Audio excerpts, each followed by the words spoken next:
gagawin.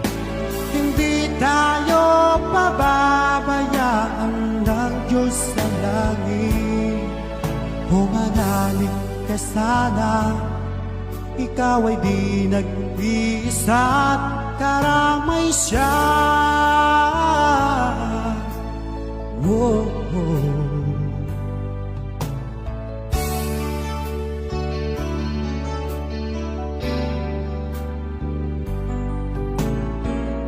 Ang ibon sa kaparangan